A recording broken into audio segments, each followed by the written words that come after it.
अस्सलामुअलैकुम welcome back to my channel miss Pasmini ఈరోజు చాలా సింపుల్గా అండ్ చాలా క్విక్గా చేసుకునే పొటాటో రైస్ అన్నమాట. ఫస్ట్ టైం ట్రై చేస్తున్నాను బట్ చాలా టేస్టీ ఉండింది. ఫస్ట్గా మనం ఆయిల్ కడాయి పెట్టుకొని దాంట్లో ఆయిల్ వేసుకొని బ్రౌన్ కలర్ వచ్చే వరకు మనం పొటాటోస్ని ఫ్రై చేసుకోవాలి. తిరిగి అదే కడాయిలో మనం ఆయిల్ వేసుకొని అందులోనే జీలకర్ర ఆవాలని మనం వేసుకోవాలన్నమాట.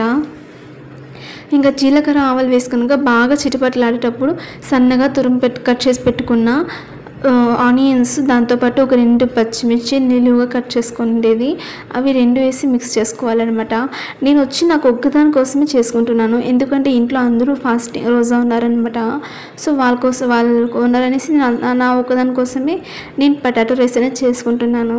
మనం ఆనియన్స్ వేసుకున్నాక ఆనియన్స్ మంచి బ్రౌన్ కలర్ వచ్చే వరకు మనము ఫ్రై చేసుకోవాలి.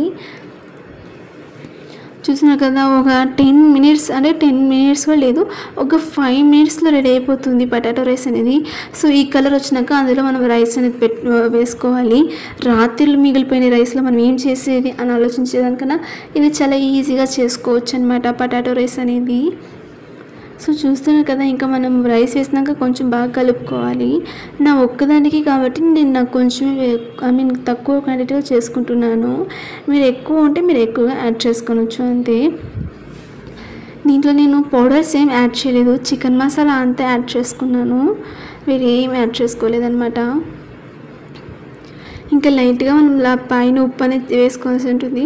దీంట్లో మనం పచ్చి కొబ్బరి వేసుకోవచ్చు తురిమి, బట్ మా ఇంట్లో లేదు కాబట్టి ఎండి కొబ్బరి ఉంటే ఎండి కొబ్బరి అనేది నేను మిక్స్ వేసుకున్నాను దీంట్లో. చాలా బాగుండింది. నేను ఒక్కటే వీడియోస్ తీస్తూ నేను ఒక్కదాన్ని వంట చేసుకున్నాను ఈరోజు అయితే, ఎందుకంటే అక్క అమ్మ అయితే రోజా ఉన్నారు కాబట్టి వాళ్ళని ఎందుకు కష్టపెట్టాలని చెప్పి నేనే చేసుకున్నాను.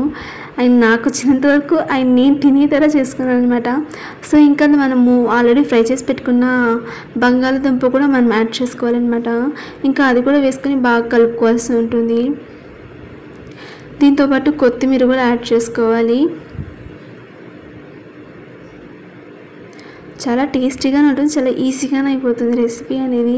ఇంకా చూస్తున్నారు కదా, బాగా మిక్స్ చేసుకున్నాక దీని తర్వాత మనం ఎండు కొబ్బరి యాడ్ చేసుకుంటాను. మీ దగ్గర పచ్చి కొబ్బరి ఉంటే మీరు పచ్చి కొబ్బరి యాడ్ చేసుకోవచ్చు, అది లేదు కాబట్టి ఎండు కొబ్బరి యాడ్ చేసుకుంటాను నేను. దీంట్లో మీరు కావాలంటే మిరియాల పౌడర్ కూడా యాడ్ చేసుకోవచ్చు, బట్ నాకు అది ఎందుకో నచ్చలేదు, సో నేను అది స్కిప్ చేసుకున్నా. ఇంకా దీంట్లో నేను చికెన్ మసాలా కొద్దిగా యాడ్ చేసుకున్నాను అనమాట. కొంచెం చికెన్ మసాలా అండ్ ఉప్పు అనేది యాడ్ చేసుకొని మిక్స్ చేసుకొని వేస్తున్నాను.